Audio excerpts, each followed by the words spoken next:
Avez-vous déjà imaginé ce que signifiait vraiment survivre dans le Wild West, quand le silence faisait plus peur qu'un revolver, quand la loi regardait ailleurs et que certaines vies valaient moins qu'un cheval fatigué, quand une femme ne craignait pas seulement la mort mais ce qui pouvait lui arriver avant de mourir? Et si un jour quelqu'un vous suppliait non pas pour être aimé mais simplement pour que les autres vivent, que feriez-vous à sa place?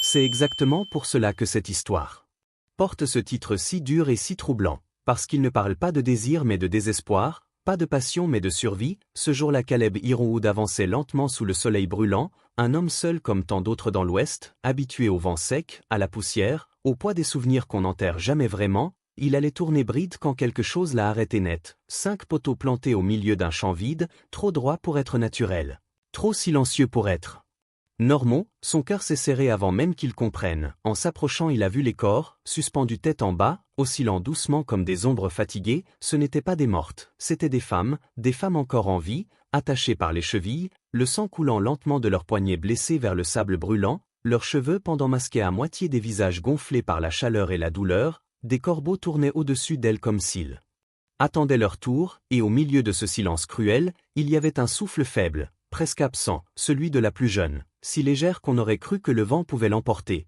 Puis il y avait les yeux de l'aîné, sombres, brûlants, encore vivants malgré le sang qui lui montait au visage. Quand son regard a croisé celui de Caleb, le temps s'est figé, parce que ce regard ne demandait pas de pitié, il s'accrochait à la dernière chose qu'il lui restait, l'espoir. Et quand sa voix est sortie, cassée, presque éteinte, ce n'était pas une promesse, c'était un sacrifice, une sœur prête à tout pour sauver les autres. Et à cet instant, Caleb a compris une chose que beaucoup d'hommes du Wild West n'avaient jamais comprise, que le vrai courage ne crie pas, il supplie, que la vraie horreur n'est pas la mort mais ce qu'on force les vivants à accepter. Et pendant une seconde lourde, sous ce soleil impitoyable, une question est restée suspendue dans l'air.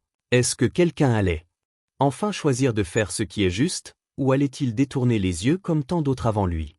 Dans le Wild West, on apprend vite que certaines décisions ne laissent pas de place au temps. Et face à ces 5 jeunes femmes suspendues tête en bas, Caleb Ironwood n'avait pas le luxe de réfléchir longtemps. Le soleil continuait de brûler leur peau, le sang continuait de couler lentement, et chaque seconde volait un peu plus de vie à leur corps épuisé. L'air sentait la poussière chaude et la peur ancienne, celle que personne ne veut voir mais que tout le monde connaît. L'aîné luttait encore pour garder la tête levée malgré le sang qui gonflait son visage jusqu'à le rendre presque violet. Ses lèvres tremblaient, ses mots sortaient en morceaux, mais son regard ne quittait pas celui de Caleb, comme si le regarder droit dans les yeux l'empêchait de disparaître. Et quand elle a parlé, sa voix n'avait rien de doux, rien de séducteur, elle portait le poids de toute une vie passée à protéger les autres. Elle a supplié non pas pour elle mais pour ses sœurs.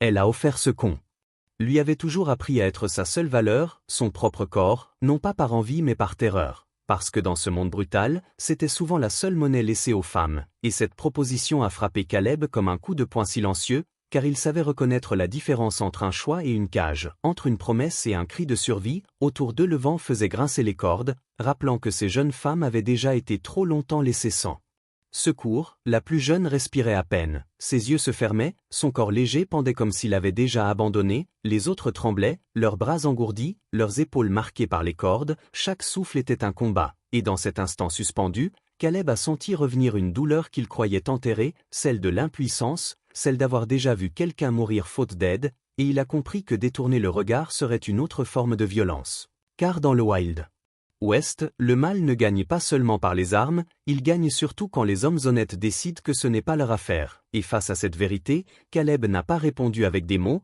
il n'a pas marchandé, il n'a pas posé de conditions. Parce qu'il savait que chaque seconde perdue était une condamnation, il a serré la mâchoire, sorti son couteau, et dans ce geste simple mais lourd de sens, il a choisi de couper non seulement des cordes, mais un cycle ancien de cruauté, car sauver ces femmes ne serait pas un acte héroïque raconté autour d'un feu, ce serait une décision qui allait attirer la colère de ceux qui pensaient les posséder. Et pendant qu'il avançait vers le premier poteau, une autre question planait dans l'air brûlant, une question que tout le monde dans l'Ouest connaît mais évite de poser. Jusqu'où êtes-vous prêt à aller pour faire ce qui est juste, quand le prix pourrait être votre propre vie?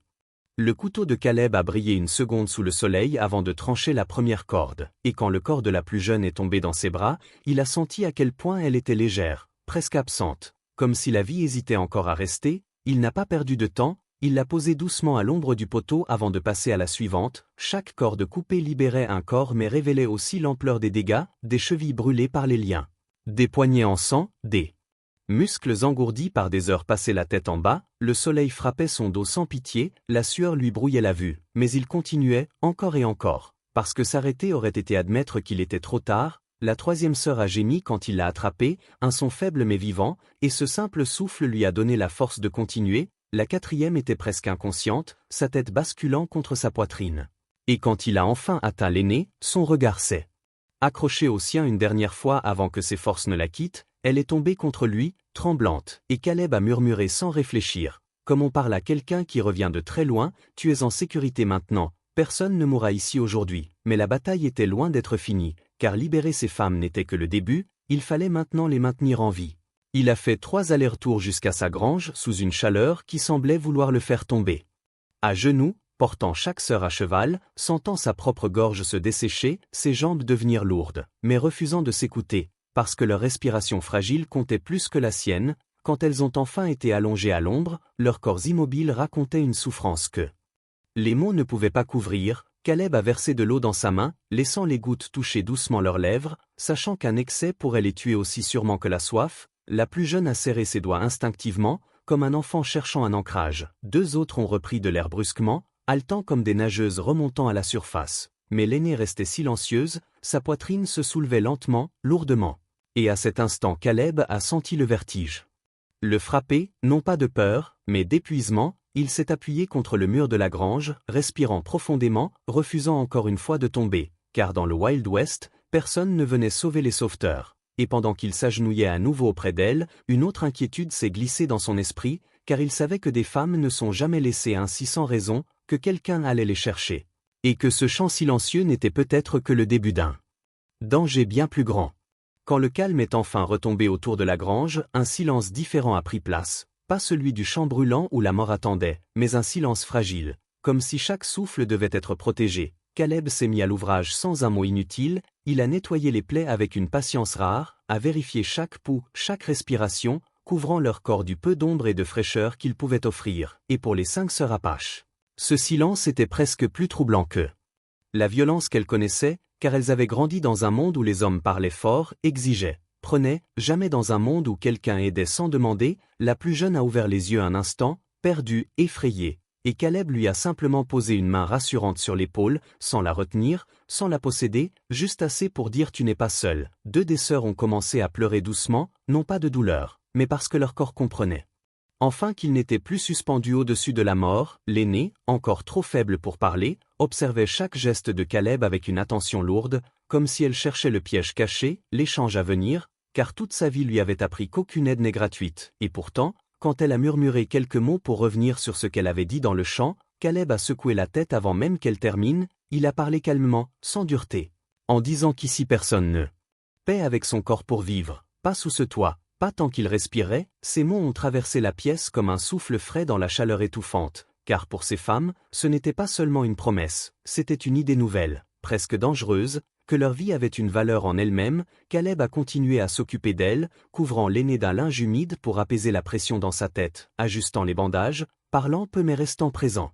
Et ce qui frappait le plus les sœurs n'était pas sa force, mais son regard, un regard sans fin, sans calcul, sans cette lueur qu'elle connaissait trop bien. Et plus les minutes passaient, plus une autre peur s'installait doucement, une peur différente, car elle savait que les hommes qui les avaient laissés mourir ne disparaissent jamais vraiment, qu'ils reviennent toujours réclamer ce qu'ils pensent leur appartenir. Caleb le savait aussi, il le sentait dans la lourdeur de l'air, dans cette intuition. Forgée par des années dans l'Ouest, mais il n'a rien laissé paraître, car pour l'instant, ces femmes avaient besoin de croire que la sécurité existe, ne serait-ce que pour une nuit, et pendant qu'il veillait à la lumière faible d'une lampe, une question muette s'est glissée dans la pièce. Est-ce que la bonté peut vraiment survivre dans un monde bâti sur la cruauté? Ou est-ce que quelqu'un viendra bientôt rappeler à tous que le Wild West ne pardonne jamais ceux qui défient ses règles? Les jours suivants ont glissé lentement à Ironwood Ranch, comme si le temps lui-même marchait plus doucement pour ne pas briser ce fragile retour à la vie. Le soleil continuait de se lever chaque matin, mais sa chaleur n'était plus une menace, seulement un rappel que le monde avançait encore. Caleb s'occupait des 5 sœurs avec la même constance silencieuse, préparant de la nourriture simple, aidant chacune à s'asseoir, à boire, à respirer sans douleur. Et peu à peu leurs corps ont recommencé à répondre. La plus jeune a retrouvé un peu de couleur dans les joues, ses doigts cherchaient parfois la main de Caleb comme pour vérifier que tout cela était réel, 2 autres ont réussi à faire quelques pas hésitants, soutenus par le mur de la grange, tandis que la plus forte insistait pour aider malgré la fatigue, comme si rester immobile réveillait trop de souvenirs. Mais l'aînée, elle, guérissait plus lentement, chaque mouvement lui arrachait un souffle. Chaque nuit ramenait l'image du champ et des poteaux. Et pourtant elle observait Caleb avec une attention nouvelle, non pas par peur, mais par incompréhension, car jamais un homme ne l'avait regardé ainsi, sans attente, sans dette, un après-midi. Alors que la lumière entrait par la fenêtre en fine bande dorée, Caleb est venu changer ses bandages, ses gestes étaient calmes, respectueux, et quand il a terminé, elle a brisé le silence, sa voix était faible mais claire. Elle lui a expliqué que ce qu'elle avait dit ce jour-là venait de la peur, qu'elle croyait mourir, qu'elle voulait seulement sauver ses sœurs. Caleb s'est assis face à elle et a répondu simplement qu'il le savait déjà, et qu'elle ne lui devait rien. Ces mots auraient dû la soulager, mais ils ont fait naître autre chose, un combat intérieur, car pour la première fois de sa vie, elle comprenait qu'elle avait le droit de choisir sans être forcée. Après un long moment, elle a repris la parole, expliquant que cette fois-ci, elle parlait sans peur, sans obligation, seulement avec sa volonté, et cette confession n'avait rien de pressant, rien de lourd, c'était une vérité posée avec calme. Caleb a senti son cœur se serrer, non par désir, mais par respect, et il a refusé doucement, disant qu'il ne la toucherait pas tant qu'elle serait faible, qu'il ne voulait rien qui puisse ressembler à une dette, et ce refus, au lieu de la blesser, a allumé une lumière nouvelle dans ses yeux, car il confirmait ce qu'elle commençait à comprendre, que sa valeur ne dépendait plus de ce qu'elle pouvait offrir pour survivre. Les sœurs ont senti ce changement aussi, dans les silences plus légers, dans les regards moins fuyants, mais au fond de cette paix fragile, une ombre restait présente, car personne ne disparaît ainsi sans être recherché. Et tandis que la nuit tombait doucement sur le ranch, une autre question s'installait lentement. Combien de temps ce refuge pouvait-il rester invisible avant que le passé ne vienne frapper à la porte? La paix fragile d'Ironwood Ranch n'a pas duré longtemps, car dans le Wild West, le mal n'accepte jamais qu'on lui retire ce qu'il croit posséder, et loin de là, un homme nommé Morgan Wade a senti la colère lui brûler les veines quand il a appris que les 5 femmes avaient disparu du champ. Pour lui ce n'était pas des vies, c'était une marchandise perdue, un profit envolé, et sa rage a éclaté comme une tempête de poussière. Il a hurlé à ses hommes de fouiller chaque vallée, chaque piste, car personne n'avait le droit de le défier sans payer. Pendant ce temps, à la ranch, l'air semblait plus lourd chaque soir. Même quand le vent soufflait doucement, Caleb savait que ce calme était trompeur. Il avait vécu assez longtemps pour reconnaître ce moment où le danger approche sans bruit. Il a renforcé les verrous, observé l'horizon plus souvent, et surtout, il n'a rien dit aux sœurs, car la peur n'aide jamais à guérir. Pourtant l'aînée l'a senti. Elle avait appris à reconnaître les signes. Bien avant ce jour dans le champ, une tension dans les épaules, un regard plus attentif vers la porte, et une nuit, alors que la lune découpait le ciel comme une lame fine, le bruit lointain de sabots a traversé l'obscurité, d'abord faible, puis de plus en plus clair. Le cœur de l'aînée s'est serré, elle s'est redressée malgré la douleur, et quand l'odeur de poussière et de cheval est entrée par la fenêtre, elle a su. Elle a murmuré son nom sans le prononcer vraiment. Caleb a hoché la tête, non.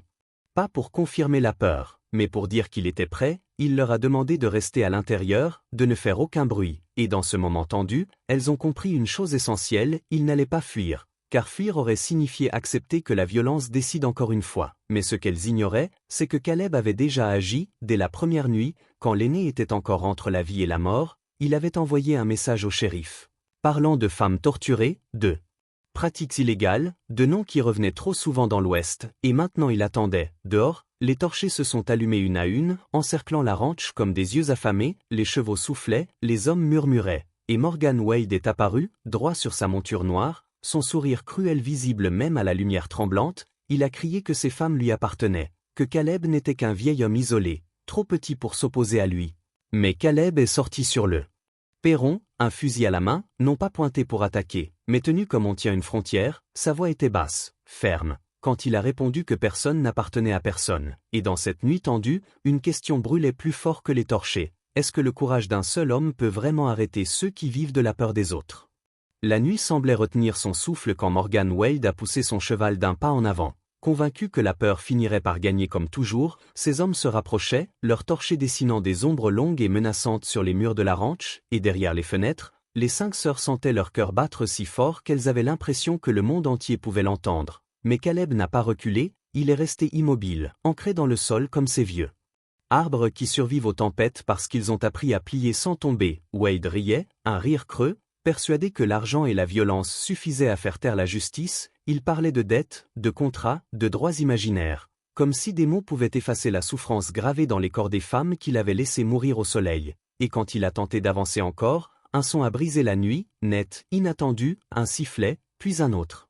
Et soudain le bruit des sabots n'était plus celui d'un seul groupe, des silhouettes sont apparues depuis l'ouest, des hommes en uniforme, armes levées, avançant sans hésitation, le shérif Allen menait la charge, sa voix portant clairement dans l'air tendu, nommant les crimes que tout le monde murmurait depuis des années sans jamais oser affronter, enlèvement, torture, trafic d'êtres humains, les mots sont tombés comme des pierres, lourds, impossibles à ignorer, les hommes de Wade ont hésité. Certains ont baissé leur torchets. D'autres ont reculé, car dans le Wild West, la peur change toujours de camp quand la loi décide enfin de regarder. Wade a tenté de fuir, mais un coup de feu tiré en l'air l'a figé, et en quelques instants, ses mains ont été menottées, son visage plaqué contre la poussière de la même terre où il pensait tout contrôler. À l'intérieur, l'aînée observait la scène, son corps tremblant non de peur cette fois, mais d'un soulagement qu'elle n'avait jamais connu. Pour la première fois de sa vie, quelqu'un se dressait entre elle et le mal sans rien attendre en retour. Quand le calme est revenu, Caleb est rentré dans la maison, il a trouvé l'aîné debout malgré sa faiblesse, il lui a dit doucement que c'était fini, que personne ne leur ferait plus de mal, et dans ces mots simples, il y avait plus de sécurité que dans toutes les promesses jamais entendues. Dehors, Wade était emmené loin, ses cris se perdaient dans la nuit. Et tandis que les torchers s'éteignaient une à une vérité nouvelle prenait forme. Le Wild West pouvait être cruel, injuste, violent, mais parfois, très rarement, quelqu'un choisissait de dire non, et ce non changeait tout, laissant derrière lui une question silencieuse: combien de vies auraient été sauvées si plus d'hommes avaient osé se tenir debout plus tôt? Le lendemain matin, quand le soleil s'est levé sur Ironwood Ranch, il n'avait plus la même couleur que les jours précédents, il n'éclairait plus la peur mais quelque chose de nouveau, fragile encore, mais réel. Le shérif Allen est revenu avec des papiers usés, marqués du sceau du tribunal territorial, et chaque mot qu'il a prononcé semblait enlever une chaîne invisible des épaules des 5 sœurs. Il a expliqué que les dettes dont Wade parlait n'étaient que des mensonges. Des documents falsifiés, sans aucune valeur légale, et pendant un instant, personne n'a parlé, comme si leurs esprits refusaient d'accepter une liberté aussi simple, puis la plus jeune a commencé à pleurer, pas doucement, mais avec toute la force de ce qu'elle avait retenu pendant des années. Une autre l'a serré contre elle, une troisième a laissé ses jambes céder, incapable de rester debout face à une vérité si grande, car dans leur monde, personne ne leur avait jamais dit qu'elles ne devaient rien à personne, que leur vie leur appartenait. Quand le shérif est reparti, le ranch est redevenu calme, mais ce calme était différent, chargé de décisions à venir. Les 4 plus jeunes ont commencé à parler de la tribu, de la terre rouge, des tambours, du feu partagé le soir. Elles voulaient rentrer chez elles, retrouver ce qu'on leur avait volé. Et l'aînée souriait en les écoutant, heureuse pour elle, mais sans s'en rendre compte, son regard revenait toujours vers Caleb, comme attiré par une force qu'elle n'avait jamais connue. Le soir venu, alors que le ciel se teintait de rouge et d'or, elle l'a rejoint près de l'écurie, sa voix était douce, mais ferme. Quand elle lui a demandé si elle devait partir avec les autres, Caleb a hésité, son cœur se serrait, mais il a répondu ce qu'il croyait juste, disant que là-bas, elle serait en sécurité, entourée des siens, et qu'elle ne lui devait rien. Ces mots, pourtant sincères, ont fait naître une détermination nouvelle en elle. Elle s'est approchée, a posé sa main sur son bras, et dans ce geste simple, il y avait tout ce qu'elle n'avait jamais pu dire auparavant. Elle lui a expliqué qu'elle ne voulait pas rester par gratitude, ni par peur, ni par obligation, qu'elle ne parlait plus comme la femme suspendue à un poteau, mais comme une femme libre, capable de choisir pour elle-même. Caleb a senti quelque chose se briser et se reconstruire en même temps, car accepter ce choix signifiait aussi accepter la responsabilité qui l'accompagnait. La nuit est tombée doucement sur le ranch. Et dans ce silence paisible, une nouvelle étape commençait, non plus dictée par la survie, mais par la volonté, laissant une question flotter dans l'air frais: que devient une vie quand elle n'est plus guidée par la peur, mais par un choix enfin assumé? Les jours qui ont suivi le départ des 4 sœurs ont laissé Ironwood Ranch étrangement silencieuse, comme si la terre elle-même s'était habituée à la présence de voix qu'elle devait maintenant laisser partir. Il ne restait plus que Caleb et l'aîné, 2 êtres marqués par la vie, avançant côte à côte sans savoir encore comment nommer ce lien nouveau. Ils travaillaient ensemble le matin, partageaient des repas simples, parlaient peu mais se comprenaient beaucoup, et dans ces gestes ordinaires, quelque chose de profond prenait racine, une confiance née sans bruit. Mais la vie dans le Wild West n'oublie jamais de rappeler le poids des années, et un après-midi étouffant, alors que Caleb soulevait un lourd sac de nourriture pour les chevaux, une douleur soudaine lui a traversé la poitrine, sa vision s'est troublée, ses jambes ont cédé, et le sac est tombé dans un nuage de poussière. L'aînée a entendu le bruit et a couru. Son cœur s'est arrêté quand elle l'a vu au sol, pâle, respirant à peine. Elle s'est agenouillée près de lui, a glissé sa tête sur ses genoux, murmurant son nom comme une prière désespérée. Jamais elle n'avait connu une peur aussi violente, pas même suspendue sous le soleil brûlant, car cette fois, ce n'était pas sa vie à elle qui était en jeu, mais celle de l'homme qui lui avait rendu sa dignité. Elle a essuyé la sueur de son front, a posé son oreille contre sa poitrine. Comptant chaque battement faible comme on compte les dernières secondes d'un miracle, les larmes coulaient sans retenue, car dans ce moment, elle comprenait avec une clarté douloureuse que perdre Caleb serait perdre la seule personne qu'il avait vue comme un être humain et non comme une dette. Elle l'a porté à l'intérieur avec une force qu'elle ne se connaissait pas, et toute la nuit, elle est restée à ses côtés, lui parlant sans cesse, comme si le silence pouvait l'emporter. Elle lui promettait des matins encore à venir, des rires simples, des jours sans peur, à l'aube. Quand ses yeux se sont enfin ouverts, elle a laissé échapper un souffle mêlé de rire et de larmes, et quand il a murmuré qu'elle pleurait, elle a compris qu'il revenait à elle, mais cette épreuve avait changé quelque chose en elle, car maintenant, elle savait que sauver quelqu'un, c'est aussi accepter la peur de le perdre, et dans ce retournement silencieux des rôles, elle n'était plus celle qu'on avait sauvée, mais celle qui protégeait, laissant une vérité simple s'imposer: l'amour n'est pas seulement un refuge, c'est aussi une responsabilité que l'on choisit d'assumer, même quand le cœur tremble. Quand Caleb a enfin repris des forces, quelque chose avait changé en lui, pas seulement dans son corps fatigué mais dans son regard. Car pour la première fois depuis la mort de sa femme, il ne voulait plus simplement survivre, il voulait rester, vivre encore, et partager ce qu'il avait avec quelqu'un qui avait choisi de rester aussi. Les jours sont redevenus simples à Ironwood Ranch, les matins remplis de travail côte à côte.